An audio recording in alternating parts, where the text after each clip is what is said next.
Well, we definitely were very pleased with our first home game of the season to get a win against a conference opponent in Rice. I thought our guys really came ready to play. We were into the game. We did nothing to beat ourselves. We were focused, I thought, throughout the entire game, and our guys played hard, and that was good to see, and it's a good first victory, and we move on from here. When you go back and look at that game film, what were some of the things that stood out? Well, the first thing is I do think our guys were into it and played hard. You could tell on film that they were doing the very best they could. I think that we did do the small things throughout the game. Our guys took care of the ball on offense. It was great ball security. We found a way to make big plays, which is hard to do, especially that many. And we were accurate with the throws. We made big catches. We protected well with that. We stood in there and threw it. All those things that have to happen in order to be productive up the field, we did. A lot of guys caught some passes, which was good to see. So while we weren't as consistent in the running game and started a little slow, I thought that the ability to make the big play was huge, and to have that many was great to see. And on defense, I thought we played well. We got a lot of 3 and outs. We got them off the field. We made them punt the ball quite a bit.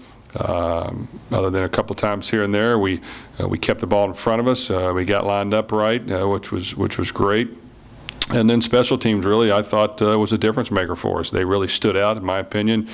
We definitely changed the field position with our special teams. Our coverage teams were great. Our kickers did a good job. Our kick return team with Colin Towner did a very good job.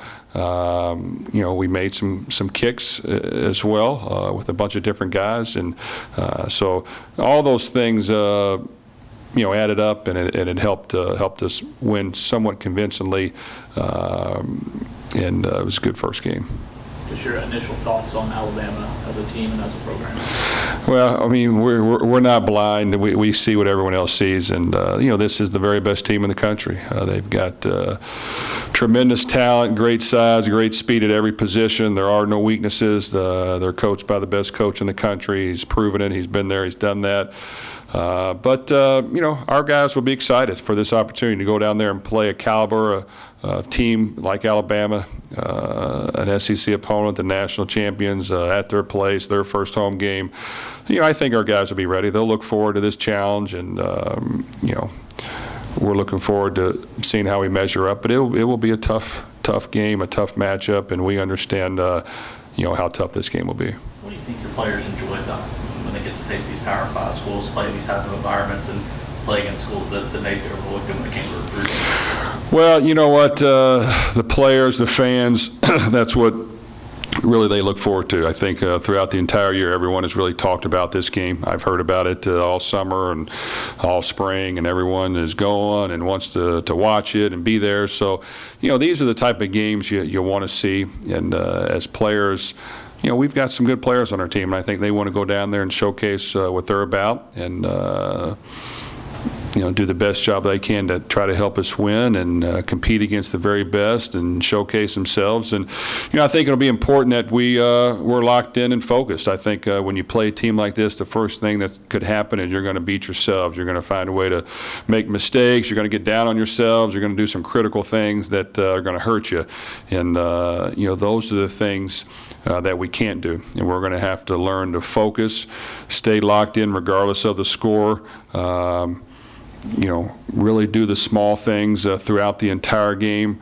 And if we can do that and create a few mistakes by them, and maybe they screw a few things up here and there, you never know what can happen. But the key is to stay locked in and to make them earn everything they get, and for us to find a way to make a play here and there, and then get in the second half and try to be in the game and then go from there. You mentioned Coach Saban. Have you ever had a chance to speak with him at all?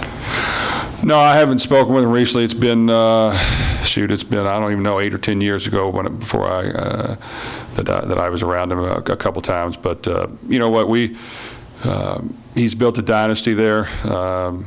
His defenses are lights out, and I think this year he's probably got one of the better ones he's had. They're athletic, they can run, he's very sound. Really what he does is he takes away all the easy completions, and he's going to make you earn everything. And really you have to throw it at the field to beat him, and the problem with that is you have to protect a long time, and normally that's hard to do against them. And if they hit your quarterback more than a few times, then he's probably not going to perform well. So they've got the right recipe, they've got the right ingredients, and they know what they're doing. And I think offensively they've continued to get better.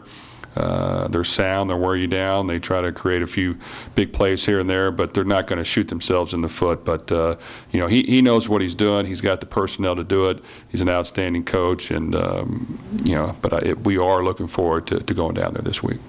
I think your offensive line will be excited to face that defensive line, that challenge. I think so. You know, I think last year our offensive line did a great job against LSU. I know it was raining and sloppy, and that may have helped a little bit, but I think that we pass blocked well, and this week our hands are even more full. These guys can run. They're big and strong. You've got to have a right balance to get the ball out of your hands quickly, but they also, if you watch video, and we noticed it even before this year, they do a tremendous job of batting balls. So when you go to throw it quick, they're not going to just put their head down and rush. They'll get the hands up, they bat the ball, they create turnovers, get interceptions. This past week against USC, the game was close until they created an interception, and then from there it was all downhill. But they know what they're doing, very schooled. You've got to find a way to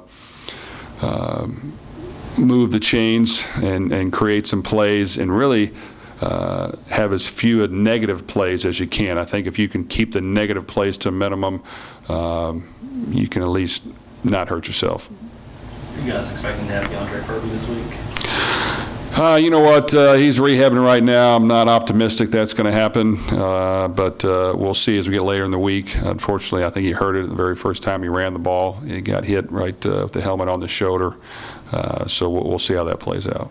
How's Trey Jones? You been able to speak to him at all? Yeah, he was over at the facility yesterday, and he actually looked as good as he could look, and we're hopeful for a full recovery, and it was good to see him up and walking and in good spirits.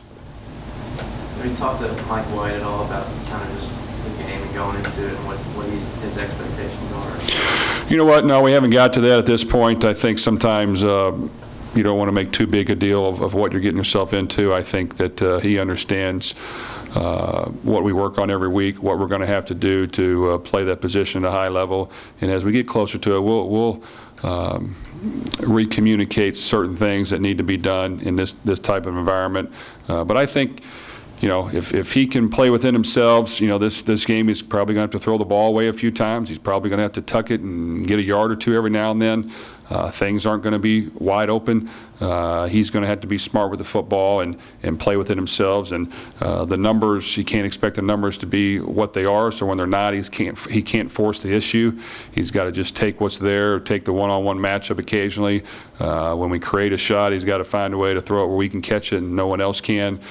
And if it's not there, he's got to eat it sometimes. So it'll be a tough game for him, and he's going to have to be completely locked in and focused and understand that as much as he wants to help us win, he can't help us lose, and he can't do things that will give them momentum and give them the ball back. How long did it take you on Thursday to realize the tunnel entrance?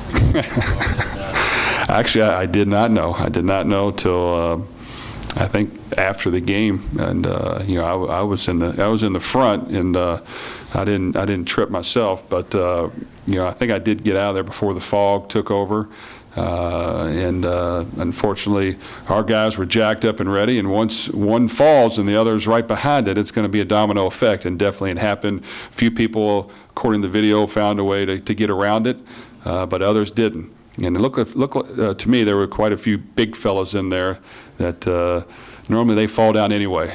So it was interesting to see after the game and see the attention it got, and it's been pretty fun after. A freshman too doing that for the first time. Right? Probably so, and I'm sure they will make sure that it doesn't happen again based on the coverage we got out of it. That's Coach. Jeff, Nakarius obviously caught his first touchdown pass in the first game. But at the beginning of preseason camp, him until now? Have you seen a definite line of progress with him? Well, I've always liked Nakarius. I think now it's his chance this year to shine. He's going to play a lot for us. He's a guy that really understands the game of football. He's got good hands. He runs good routes. I think he knows how to get open, and he's got to be a playmaker for us. And I think with that, he's a guy that can do some different things. You know, he can run reverses. He can throw the ball as well. There's a lot of things we carry with him, and he can handle it all. So I think his football savvy and smart is really his strengths. He loves the game. He's a competitor, and he's got to be a playmaker all year for us. Anything else? Coach, thank you. Thank you. Thank you, Coach.